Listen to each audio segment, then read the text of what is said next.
Vous connaissez tous ce logo. On le voit partout sur internet, c'est celui de la plus grande plateforme de streaming en direct, Twitch. En quelques mots, Twitch, c'est la référence mondiale en termes de streaming. Chaque jour, c'est des milliers de streamers qui sont en live devant des millions de spectateurs. Qu'est-ce qui peut expliquer un tel succès? En un seul mot, l'imprévisibilité. Absolument tout peut se passer pendant un live. C'est justement ça qui fait le charme de Twitch. Et si les aléas du direct offrent des moments drôles dans certains cas, d'autres scènes, bien plus sombres, permettent d'assister à ce qui se fait de pire sur internet, car dans le monde du direct, rien ne peut être effacé.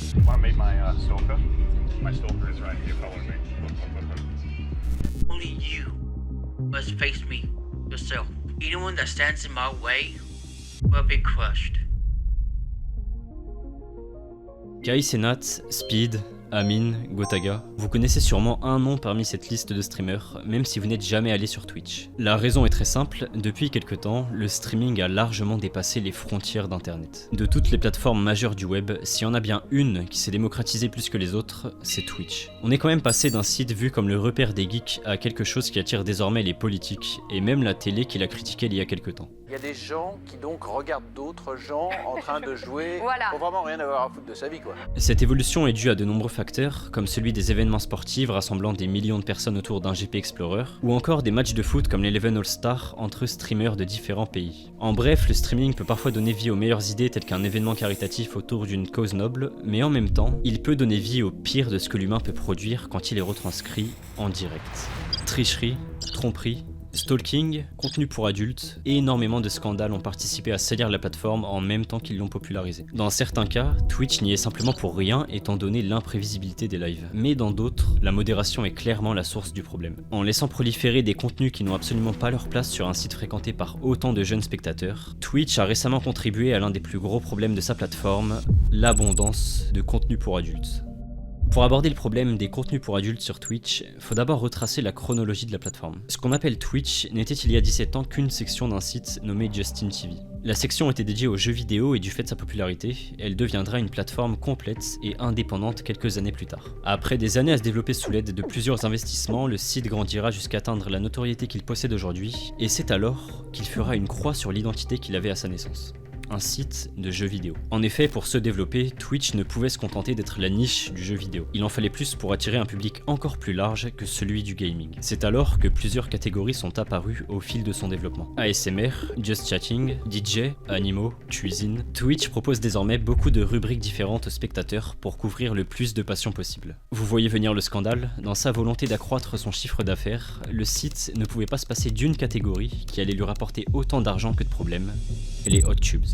2021. Alors que la plateforme se porte au mieux entre compétition e-sport et événements caritatifs, une nouvelle tendance vient entacher la réputation du site et enrager les internautes. C'est l'apparition des hot tubes. Les hot tubes, comme leur nom l'indique, sont des lives en jacuzzi dans lesquels des streamers, qui sont vêtus en maillot de bain, animent des discussions avec leurs spectateurs. La tendance connaît rapidement un succès énorme pour des raisons évidentes et envahit littéralement la plateforme puisqu'à ce moment-là, aucune catégorie ne lui était dédiée. On pouvait donc sur la page d'accueil du site voir un live d'une personne jouant à League of Legends collé à celui d'une autre en maillot de bain se filmant dans son jacuzzi. Le contraste était beaucoup trop élevé pour que tout ça cohabite ensemble, c'était prévisible, un scandale allait éclater. Des dizaines de milliers de personnes se mobilisent sur les réseaux pour dénoncer la tendance, au point où même le plus grand streamer de cette période prendra la parole publiquement pour la détruire. I think it's a good mirror to people that they watch this pathetic, absolute, degenerational dog content. Face à la situation, Twitch était contraint d'apaiser les foules et de trancher quant à la question des hot tubes. Le site allait-il interdire un contenu qui allait évidemment déraper ou l'autoriser naïvement en lui offrant une place particulière? La réponse ne se fera pas trop tarder. Quelques semaines auront suffi à ce que la plateforme ouvre une catégorie dédiée aux hot tubes, permettant ainsi de les dissocier des autres lives et protéger les spectateurs les plus vulnérables. Avec cette réponse surprenante, Twitch avait confirmé que cette tendance était conforme au règlement de la plateforme. Sauf qu'en leur créant une catégorie dédiée, le site avait également légitimé une pratique qui allait totalement dériver dans les pires scénarios possibles face à une modération beaucoup trop laxiste. Les hot tubes allaient peu à peu se transformer en quelque chose de plus poussé qu'un streamer discutant en maillot de bain avec des milliers de personnes. Vous le savez sûrement, le modèle économique de Twitch est basé en partie sur les dons et les abonnements. Pour aller encore plus loin, certains streamers mettent en place des sub-goals, qui sont des objectifs à atteindre avec parfois des gages pour encourager les spectateurs à le soutenir. Tout ça permet de créer un lien entre le streamer et ses viewers, tout en lui permettant de gagner de l'argent. Mais dans le cas des hot tubes, ce lien est bien plus vicieux qu'on ne pourrait le penser. Quand on parle des lives HotTube, une streameuse revient en grande majorité. Vous la connaissez sûrement, je parle d'Amouranth. Amouranth a débuté Twitch en surfant d'abord sur la tendance de l'ASMR, avant de se lancer dans les HotTube et de connaître une ascension phénoménale qui la placera parmi les plus grandes streameuses du monde. Si Amouranth s'est distinguée parmi les centaines d'autres lives jacuzzi, c'est parce qu'elle ne craignait pas de dépasser les limites au point de se faire bannir plusieurs fois de la plateforme. Visuellement, ses lives étaient très clairement connotés. Elle streamait en chevauchant une banane gonflable et le jacuzzi n'était qu'un prétexte pour ne pas être sanctionné. Une de ses manières d'inciter ses spectateurs à lui donner de l'argent était d'inscrire le nom des donateurs les plus généreux sur son corps, ce qui motivait énormément de viewers à faire des dons. Une autre façon de faire durer ses lives était de mettre un timer. Pour faire donc un double gain, chaque abonnement payant rajoutait 20 secondes à ce timer, permettant ainsi de gagner de l'argent, du temps et donc encore plus d'argent. Vous l'aurez compris, les HotTubes rapportent beaucoup à Twitch qui prend une grosse part de ce que génèrent les streamers. C'est pourquoi ils ont une politique plutôt laxiste vis-à-vis de la catégorie qui peut parfois subir des petites sanctions quand elle va trop loin. Cependant, ces derniers temps, les lives à caractère grossier sur Twitch ont décuplé et certains d'entre eux dépassent de très loin ce qu'on vient de voir jusqu'à maintenant.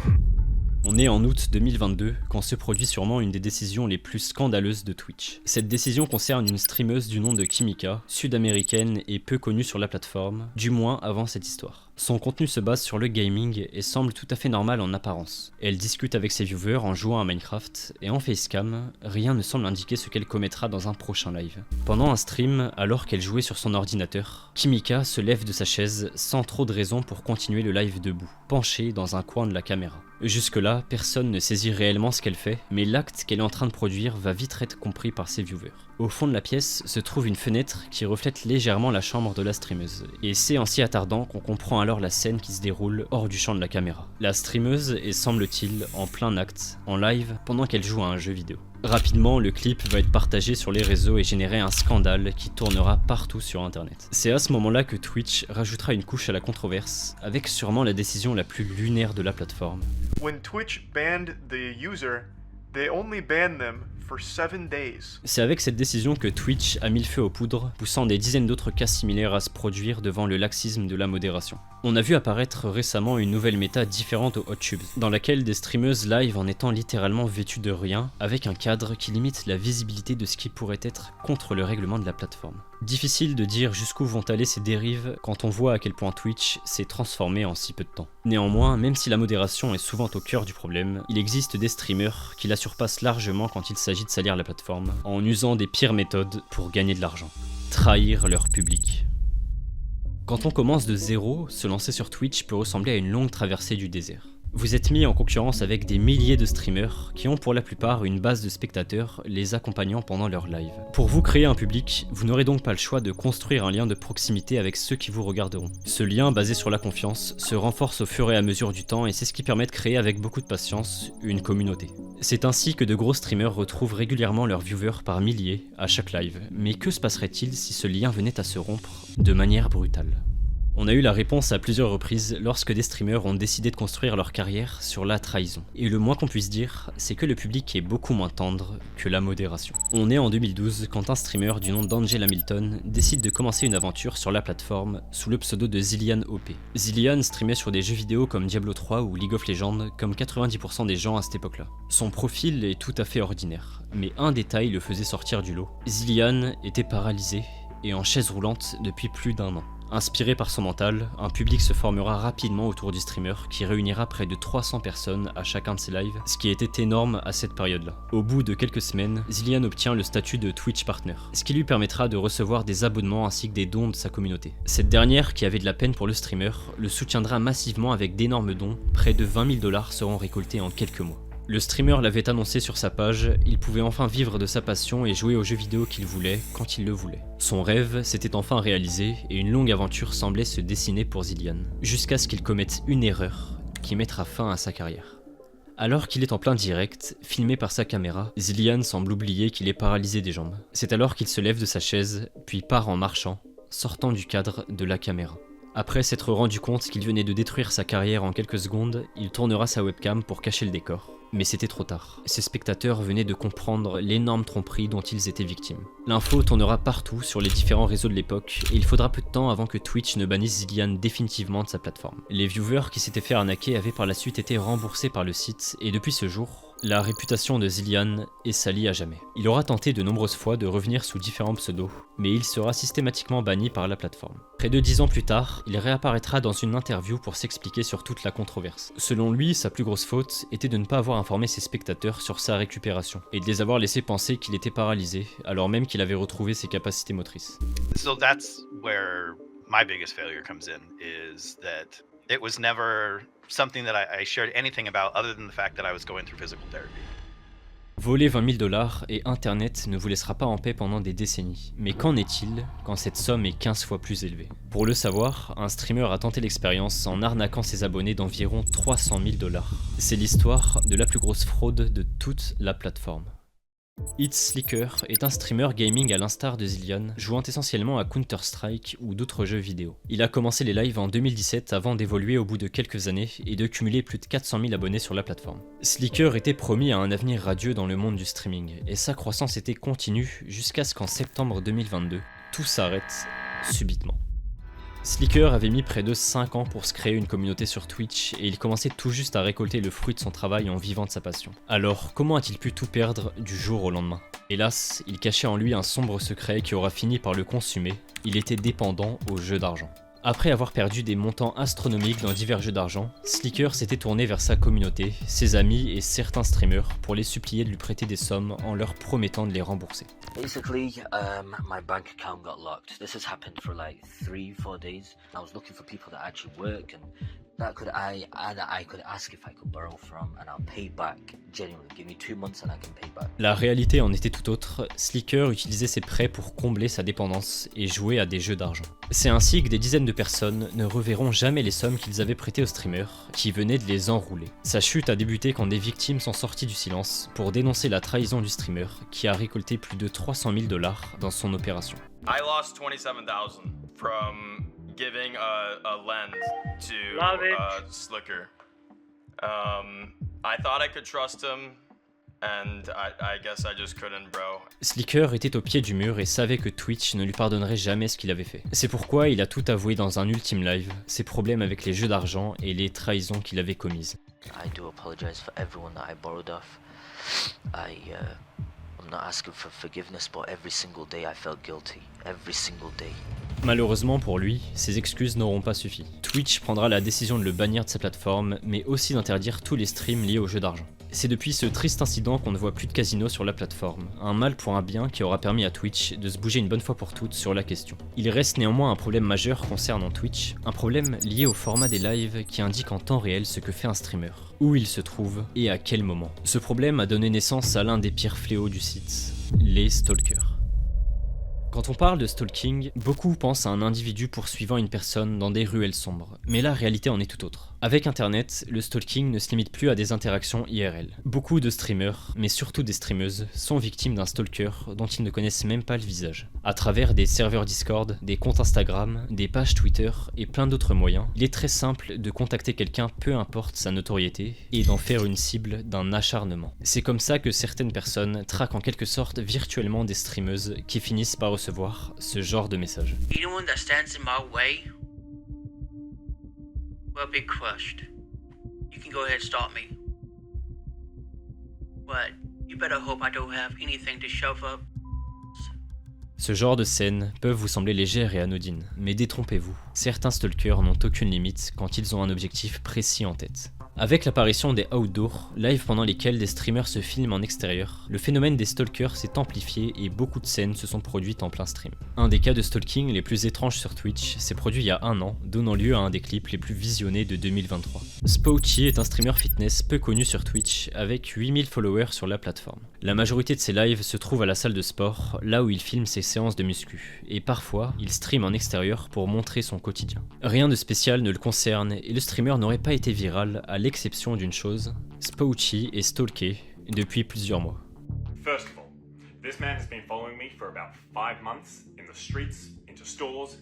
He would eventually find out where I live and come running up to me and harassing me numerous times.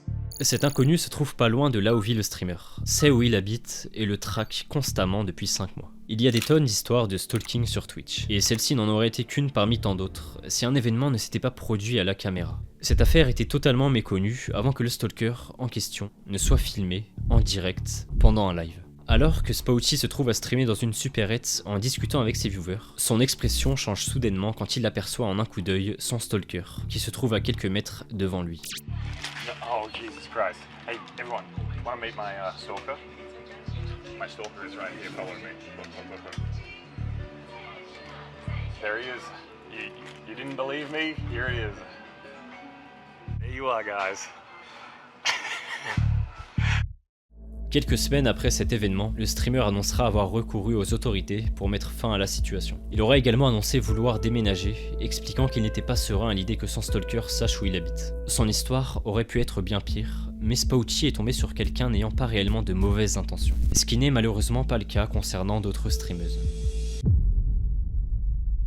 Sweet Anita est une des plus grandes figures féminines de Twitch, avec 1 900 000 followers sur la plateforme. Streamant essentiellement sur Overwatch, Anita n'avait aucune raison de s'inquiéter pour sa sécurité. Mais sur Twitch, le stalking peut toucher n'importe qui. C'est en 2019 que son cauchemar allait commencer avec un stalker qui n'avait aucune envie de blaguer avec la streameuse. Tout a débuté avec des messages sur son chat d'un homme qui la mettait en garde sur ce qu'il comptait lui faire. Ces messages étaient rapidement bannis et la streameuse n'avait pas pris au sérieux ses propos, qui pourtant allaient vite s'avérer réels. Elle a raconté que tout a débuté lorsqu'elle se rendait tranquillement à un magasin proche de chez elle. C'est alors qu'elle a senti que quelque chose n'allait pas et que quelqu'un la suivait. One day I went to the shops. He followed me from my house to the shops. I asked him if he had a knife this time. He stayed silent. People from the shop charged out, grabbed hold of him and pinned him down. On pourrait penser que son histoire se soit arrêtée là, mais ce n'était en réalité que le début d'un calvaire qui allait escalader au fil du temps. Malheureusement, comme dans beaucoup de ces situations, les autorités n'agissent presque pas puisque, manquant d'éléments, rien ne les oblige à se déplacer. Par chance, Anita réussira finalement à convaincre les autorités de se déplacer, et heureusement pour elle, puisqu'à ce moment-là, le stalker se dirigeait exactement vers son domicile. When they finally went out to pick him up off the street to question him about that incident, he was actually on his way to my house with a knife. When they found him. 5 ans plus tard, la streameuse n'a plus affaire à ce stalker et tout semble s'être réglé, mais le phénomène n'a pas pour autant diminué. Comme ce phénomène est plutôt récent sur internet, les autorités ne le prennent pas encore au sérieux, et force est de constater que rien ne changera jusqu'à ce qu'un jour se produise le cas de trop.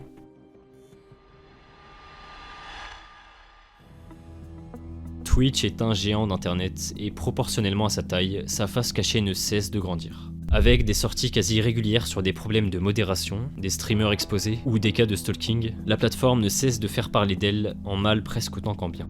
Bien sûr, le site est viable 90% du temps, mais on ne peut pas nier qu'il évolue dans une direction assez douteuse qui salit l'essence même de ce qu'est le streaming.